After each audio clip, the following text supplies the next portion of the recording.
going on in your locker room? What's going on in your locker room, man? No, I'm not gonna relax. You relax. Crazy Stupid Love is an all-time film. I just tuned in to watch it because I saw that notification that it was going away on Netflix. I've seen this movie before, but I was probably, I don't know, 12. Let me see. Yeah, I was probably about 12. So I barely remembered what happened in the movie, but I had a general remembrance. I rewatched it, finished it a couple hours ago, and let me tell you, peak. I forgot how good this film was, and I also probably just didn't recognize how good it was when I was 12. Could not appreciate greatness, but now I can, and that movie was peak. Ryan Gosling and Steve Carell were locked in. They're both two of my favorite actors when it comes to comedy in a movie setting. A lot of comedians aren't that great at acting, and obviously most actors aren't that good at comedy. So it's hard to find that mix. But both these guys always find that mix perfectly. The Office for Steve Carell, just goated. I love it. Everyone should love it, and if you don't, something's wrong with you. And Gosling is just funny as hell, man. I can't even think of a movie just off the top of my head, but in general, like, you know, like the memes and shit, like he's just perfect at that comedy. Oh, I do know what movie. Nice Guys. The Nice Guys, great film. His comedy that is another just peak film. Look, when you're talking to your doctor, just tell him you have a spiral fracture of the left radius. No! No! Deep breath. No.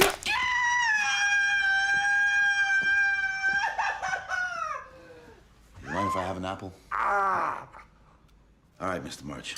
You have a good day, okay? Kind of matches the same vibe, honestly. A funny, a little serious. There's like a sprinkle of serious. Not really. I guess when I say serious, just a good storyline. But this storyline is just mixed with great laughs.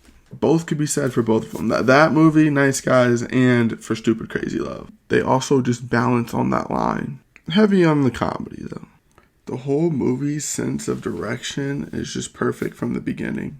Building this big masterpiece at the end of the film, but just doing it in subtle ways throughout the whole movie. Subtle, yeah, if you know what you're looking for and you're a pretty avid movie watcher, you'd probably catch up on it. But if you don't know anything about the ending, it's kind of hard. I had an idea of it in my head still, so I could kind of piece some of it together. But I imagine if you go in blind, it has to just blow you away. But they piece the story together so good to get you there.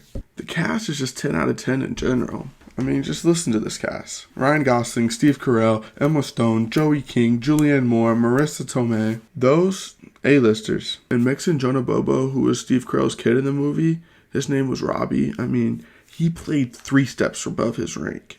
That boy was putting in work. Him and Leo Tipton, who played the girl he had a crush on in the movie, they were putting in work. Her name was Jessica in the film. And I mean, shit, I didn't even get to Kevin Bacon. This cast is unbelievable. And they all played above their chops. Each role casted perfectly. These guys are just funny as fuck, man. The relationship between Cal and Jacob, though, carries the whole movie. But you're just dying the whole time, bro. It's funny as fuck. Cal, be better than the Gap. Be better than the Gap. Say it. I'm better than the Gap. Come on. God. Stop slapping me. Really. Okay. Beautiful. You'd like to slap me in the face. There's not many movies nowadays, and this isn't nowadays, so that's probably why.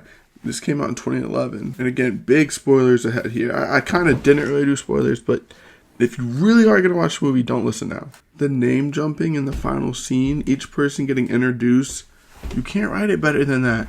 Jacob walking in, seeing Cal. Robbie calling to Jessica. Jessica calling to her dad tackling Cal. That's peak. You guys are together? Yeah, yes. No way. Break up right now. Daddy? Please don't call him that. Cal, that's not gonna happen. Then I will mess you up! Dad? Cal? Cal. Jessica? Bernie? Daddy, no! Just boom, boom, boom, right there. Right there. They give you the Cal Jacob first, that you get a little taste. And then they punch you in the mouth with that big bang. But they spread them out a little bit, you know, they let you enjoy that first little And then to completely knock your ass out for the combo, David Lindhagen walks in. Jacob punches his ass. And then they all start fighting. Wait. Left your sweater in my car the other night. Oh, who are you? I'm David Lindhagen. David Lindhagen. David Lindhagen. Okay. Is this a bad time? Yeah. Jacob! You know how much pain and suffering you caused my friend, you dumb son? Stay the hell away from my daughter! You stay away from my daughter! Dad. I don't even know you! Come on, Daddy, get over here! David. What are you grabbing? Come on, let go of me! Let go of me! Let go of me!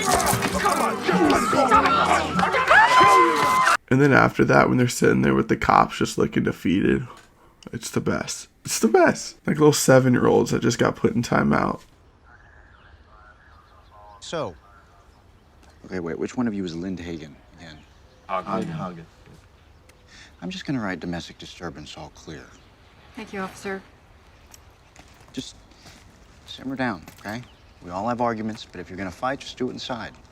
Keep it in the family, okay?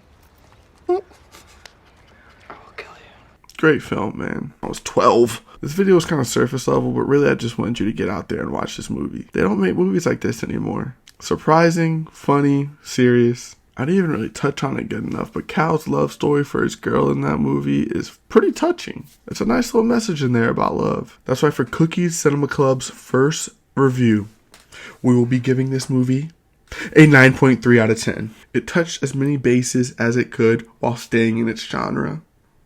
1. 2. Cast was great. 3. Everyone played their roles to perfection. 4. There's a nice twist. 5. Great storyline. 6. What more could you ask for? What more could you ask for? I only left about 0.7 in there, and this is coming off hot. This is going to probably ruin when I have to rate everything past this. But I think it's deserved. Let it be known, 9.3s won't be easy to come across. This is a high bar, but it was that good. But yeah, this was the first video in Cookie Cinema Club. I really made this so that way I could have somewhere to particularly section off and see that, you know, I'm talking about TV series and movies and stuff like that. It won't always be a movie review. Sometimes it'll be a general hype about a movie, just any talk about the subjects. Upcoming movies and series maybe, you know, all that. But I really enjoy that type of stuff, and after I took this class my freshman year called Intro to Film, my teacher promised that I'd never be able to watch a movie the same. But he's right. After I took that class, I always watched movies differently. Film, series in general. I like to think I'm some sort of critic, but really I'm just a goofy fellow that enjoys watching shows. But now I pay a little more attention. For me, it's hard to put up as many numbers as I want because now I have to pay attention to the film as much as I can. I used to be able to not have to pay as much attention to small details. I would just be more on a vibe basis. I used to peek at my phone a little more maybe. Now, if I know a show, especially if it's good, I have to give it 100% attention. It seems disrespectful to the movie to not be paying attention 100%. So in turn, I watch less movies because it's hard for me to be 100% for movies on end and whatnot. But now we just yapping, so let me close this bitch out. Hope you enjoyed. Cookie Cinema Club will be around. We'll be talking the shit again. Probably about Superman next. I'm really liking what I'm seeing out of that camp, and I'm trying to do investigations. But that's all. Go watch Stupid Crazy Love. Eat some booty. Subscribe, like, and comment. Am I a good YouTuber now? I still got a shower. It's 3:37 a.m. I was 12. Who's your favorite Laker? Oh, LeBron!